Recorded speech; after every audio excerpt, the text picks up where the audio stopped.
The experts find an old photograph of 3 children from 1890. When they enlarge it, they are shocked. What you're about to see defies all logic.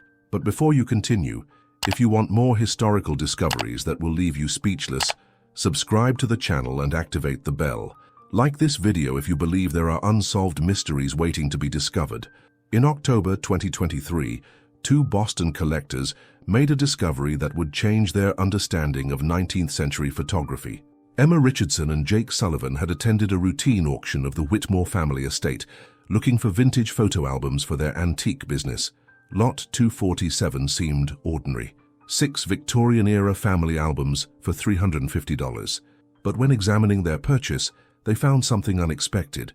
A black leather album with faded gold lettering that read, St. Mary's Children's Home, 1888. Opening the cover, the pages creaked, revealing sepia photographs of orphanage children. The little ones posed in orderly rows, dressed in simple uniforms, their faces serious according to the photographic conventions of the era. These photos are typical of 19th century charity institutions, Emma commented while turning the pages. She had seen hundreds of similar images, orphaned children documented for administrative records or fundraising campaigns. But on page 23, something caught her attention. A group photograph showed approximately 40 children standing in front of a brick building. The image seemed normal, but something in the background disturbed her. Upon closer study, she noticed that one of the children had a strangely modern expression on his face. "Jake, look at this child in the back," Emma said, pointing to the figure. "His posture and expression, they don't fit the era." Jake came closer to examine the photograph. The child in question had a casual, relaxed smile, completely different from the formal seriousness of the others. His eyes seemed to look directly at the camera with a confidence that wasn't typical of institutionalized children in 1888. "It's strange," Jake admitted, "but maybe he was just a naturally photogenic child." However, Emma couldn't shake the feeling that there was something more. The search for truth had begun. Emma and Jake decided to digitize the photograph in high resolution to examine it more closely. On their computer, they could magnify the image and study every detail with microscopic precision. What they discovered left them puzzled. The child who had caught their attention not only had an anachronistic expression, but was holding something in his hand that clearly didn't belong in 1888, what appeared to be a small rectangular object, similar to a modern device. "This can't be real," Jake murmured, adjusting the image contrast. "Is that a cell phone?" Emma studied the object carefully. It was small, rectangular, and appeared to have a smooth, shiny surface. Although the quality of the 1888 photograph didn't allow perfect details to be seen, the shape was unmistakably modern. "It can't be a phone," Emma reasoned, "but it's definitely not something that existed in the 19th century." They searched for rational explanations. It could be a small photographic plate, a pocket mirror, or perhaps an artifact from the developing process. But the more they examined the image, the more convinced they became that the object was anachronistic. They decided to consult with experts in historical photography. Dr. Robert Chen, professor of photography history at Harvard, agreed to examine the image. "The photograph is authentic to the period," Dr. Chen confirmed after detailed analysis. "The materials, developing technique, paper type, everything corresponds to 1888. There are no signs of subsequent digital manipulation." "But what about the object the child is carrying?" Emma asked. Dr. Chen frowned. "It's unusual. I don't recognize what it could be within the context of the era, but I should warn you that old photographs sometimes capture objects that can appear anachronistic due to image quality or light effects." However, his explanation didn't completely satisfy Emma and Jake. They decided to investigate more about St. Mary's Orphanage to understand the context of the photograph. The orphanage investigation would reveal secrets that had been hidden for more than a century. Emma and Jake visited the Boston Historical Archives to investigate St. Mary's Children's Home. The archivist, Margaret Foster, provided them with a box of documents related to the orphanage. "St. Mary's operated between 1875 and 1923, Foster explained. "It was a Catholic institution that primarily housed orphaned and abandoned children from the Boston area. The records revealed basic information. The orphanage had housed between 80 and 120 children at any given time, was run by the Sisters of Charity, and received funding from private donations and municipal funds. But when reviewing the documents more carefully, Emma found something disturbing. An 1889 inspection report mentioned irregularities in children's records and discrepancies in the number of reported residents versus those observed during visits. What kind of irregularities? Jake asked. Emma read the report. During the inspection of March 15, 1889, approximately 45 children were observed in the dining hall. However, official records indicated only 38 residents. When asked about this discrepancy, the Mother Superior explained that some children were visiting potential adoptive families. Another document from 1890 reported complaints from families claiming that their children adopted from St. Mary's showed strange and inexplicable behaviors. One father wrote, "My adopted son seems to know things that a child his age shouldn't know, especially about current events and technologies." "It's strange," Jake commented. How could an orphaned child from 1890 know about technologies of the era? The investigation became more intriguing when they found the personal diary of Sister Catherine O'Malley, who had run the orphanage between 1885 and 1895. "Some of our children are different," she had written in 1888. "They possess knowledge and behaviors that don't correspond to their upbringing here. It's as if they had lived previous, more complex lives." Emma and Jake exchanged glances. Is she suggesting that some children weren't what they seemed? They continued reading. "The child Thomas particularly disturbs me. He occasionally speaks of flying machines and lights that work without fire. When I ask him where he learned these things, he says he remembers them from before." The description matched the child in the photograph who had originally caught their attention. Dr. Foster directed them to a special section of the archive containing the orphanage's medical records. These documents were in better condition and provided more detailed information about daily life at St. Mary's. The orphanage doctor, Dr. William Hartwell, had maintained meticulous records of the children's health, but his notes revealed disconcerting observations. "Patient Thomas Mackenzie, estimated age 8 years, Emma read from an 1888 medical file. "Shows normal physical development, but extraordinarily advanced cognitive knowledge. Describes medical procedures that aren't taught in elementary institutions." Jake found another equally disturbing file. "Patient Mary Sullivan, age 10 years, during examination, described internal anatomical details with precision that only someone with advanced medical education could know. When asked about the origin of this knowledge, claimed to remember it from her previous family." Dr. Hartwell had documented a dozen children with similar characteristics between 1887 and 1891. All showed exceptional intelligence, anachronistic knowledge, and an understanding of the world that exceeded their formal education. "I have observed that these particular children seem to adapt more quickly to new situations and show unusual resistance to common illnesses," the doctor had written.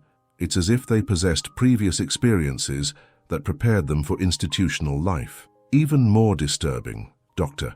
Hartwell had noted that these special children often disappeared without explanation. His record showed that of the 12 children with exceptional characteristics, only 3 had been officially adopted. The other 9 had simply stopped appearing in records without documentation of transfer or adoption. Thomas Mackenzie no longer resides at the institution as of October 20th, 1890, the doctor had noted.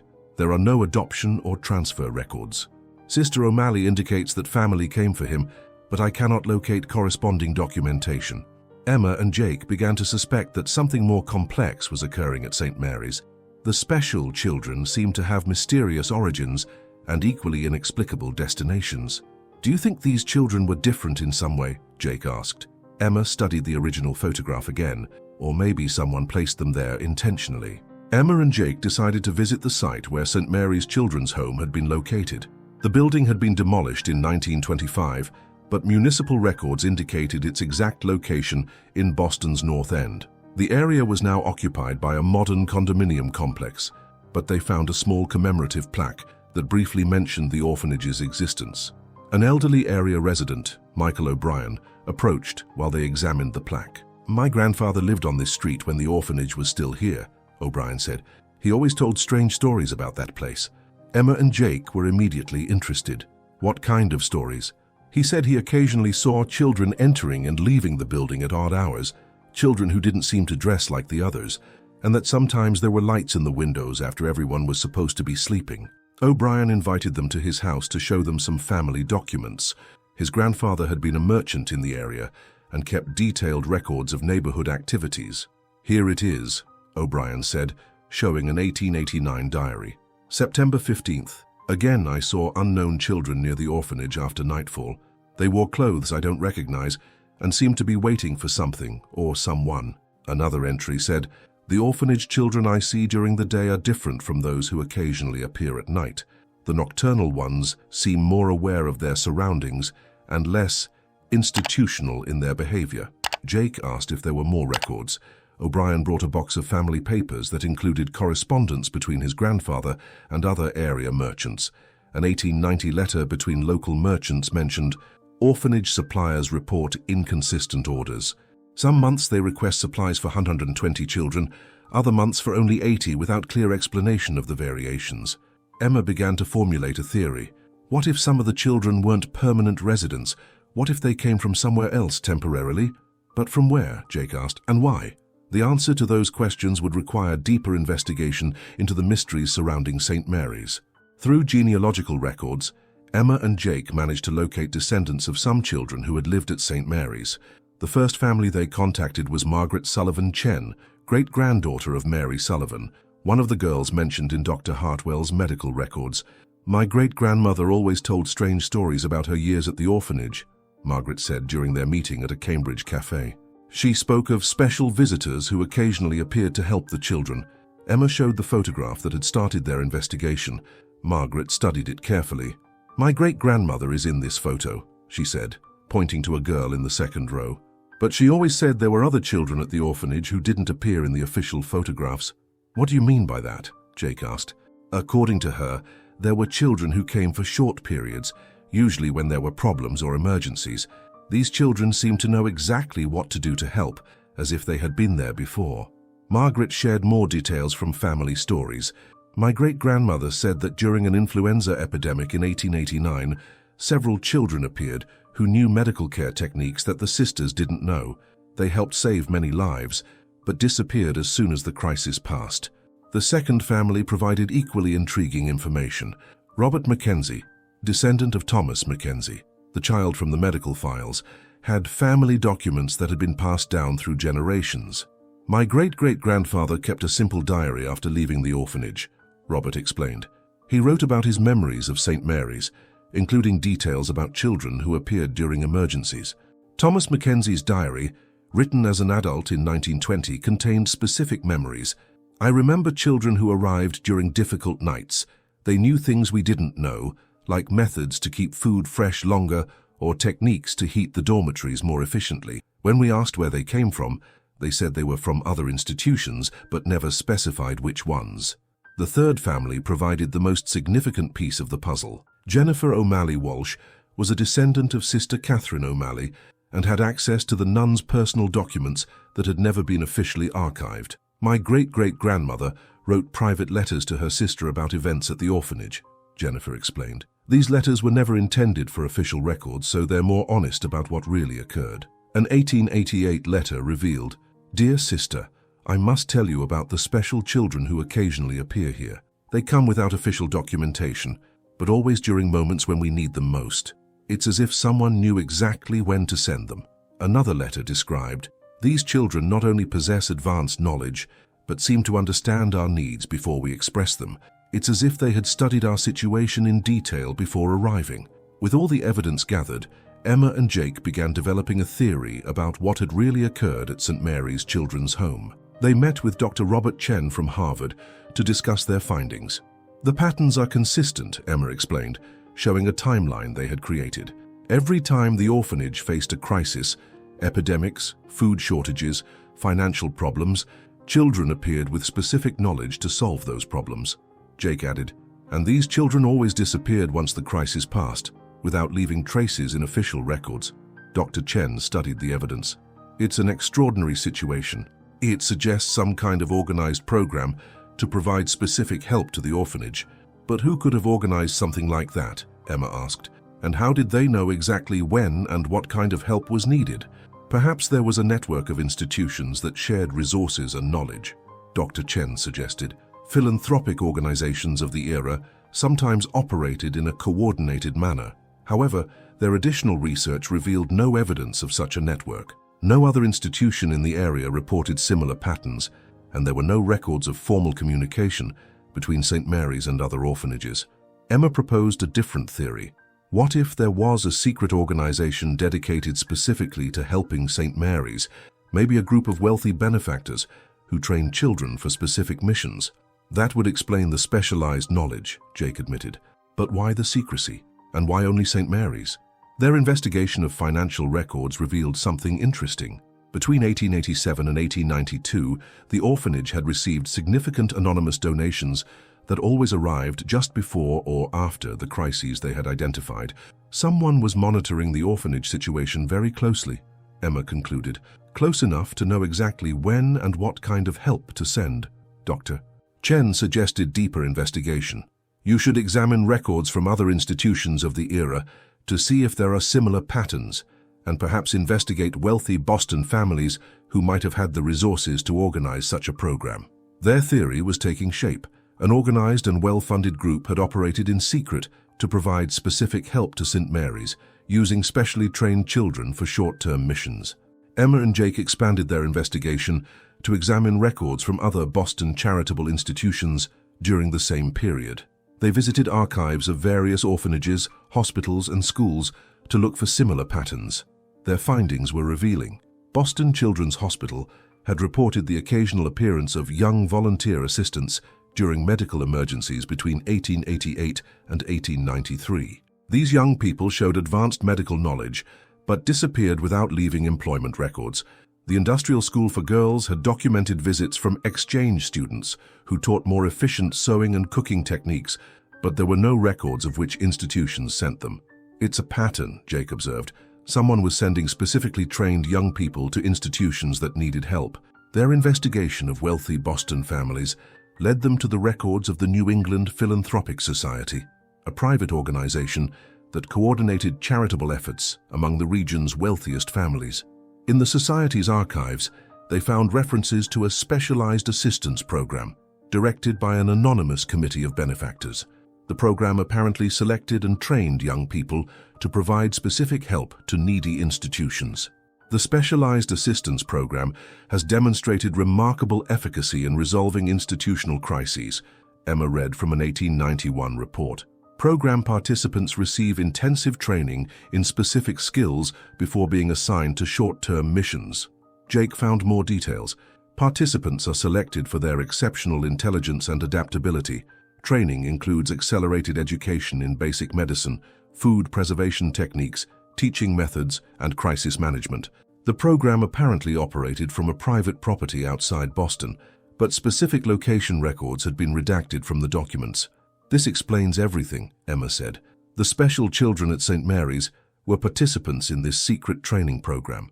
Dr. Foster, who had been helping them with the investigation, provided the final historical context. During the 1880s and 1890s, there was a movement among Boston's wealthy families to professionalize charity.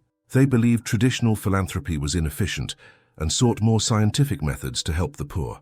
The Specialized Assistance Program would have been the result of that philosophy, she explained.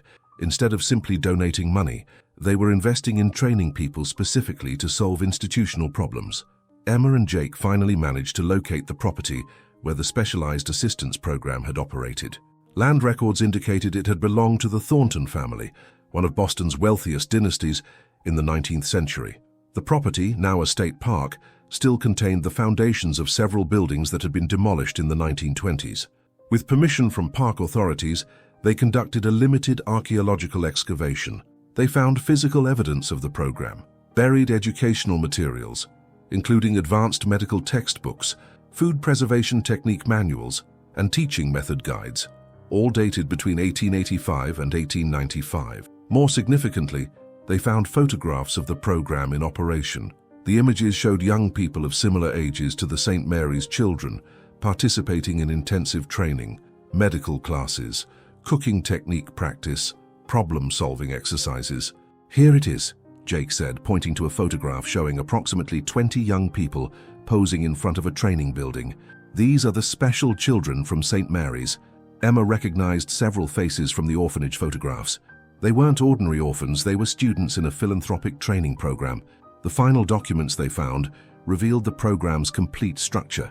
Participants were selected from regional orphanages for their exceptional intelligence, taken to the training center for periods of 6 months to 2 years, and then graduated to be placed in specific missions. Program graduates will be temporarily inserted into institutions facing specific crises. Emma read from a program manual. Their specialized training will allow them to provide effective solutions while maintaining their cover as ordinary residents. Once the mission is completed, graduates will be relocated to carefully selected adoptive families or return to the program for additional training. The program had operated successfully for approximately a decade before being discontinued in 1895. Records indicated that changes in child labor laws and increased public scrutiny had made the program unviable for continued operations. "It's brilliant," Jake admitted. They used the existing orphanage infrastructure to hide a specialized crisis worker training program. Emma studied the original St. Mary's photograph again, and the child with the strange object in his hand. It was probably some kind of tool or instrument he had learned to use during his training. The investigation had revealed not a supernatural mystery, but an innovative social program that had operated secretly during the American Gilded Age. Emma and Jake presented their findings to the Boston Historical Society at a conference that attracted historians, genealogists, and descendants of families connected to St. Mary's. Their research had revealed a previously unknown chapter in the history of American philanthropy. The Specialized Assistance Program represents an early experiment in what we now call evidence-based philanthropy, Emma explained during her presentation. Instead of traditional charity, these wealthy families invested in creating systematic solutions to social problems. Dr. Foster added historical context.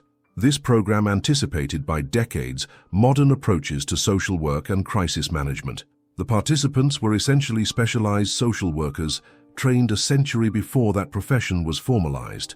Descendants of the involved families reacted with a mixture of pride and surprise. Margaret Sullivan Chen commented, "Now I understand why my great-grandmother always insisted that her time at St. Mary's had been special. She wasn't just an orphan, she was part of an innovative program."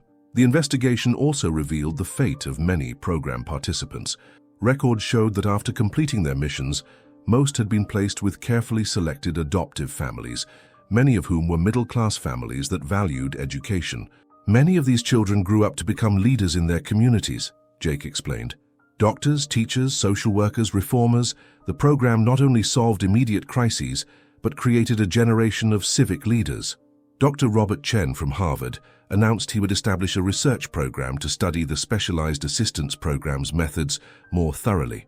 The training approaches they developed could have modern applications in disaster response preparation and humanitarian work. Emma and Jake donated all their photographs and documents to the Smithsonian, where an exhibition on philanthropic innovation in 19th century America was established. The original St. Mary's photograph became the centerpiece of the exhibition. This research reminds us that history is full of innovators who operated outside traditional systems, Emma reflected during the exhibition's opening. The Specialized Assistance Program was decades ahead of its time, Jake added, and it shows us that sometimes historical mysteries have extraordinary but completely earthly explanations. The photograph that had started their investigation now hung in the museum with a new explanatory plaque, St. Mary's Children's Home, 1888.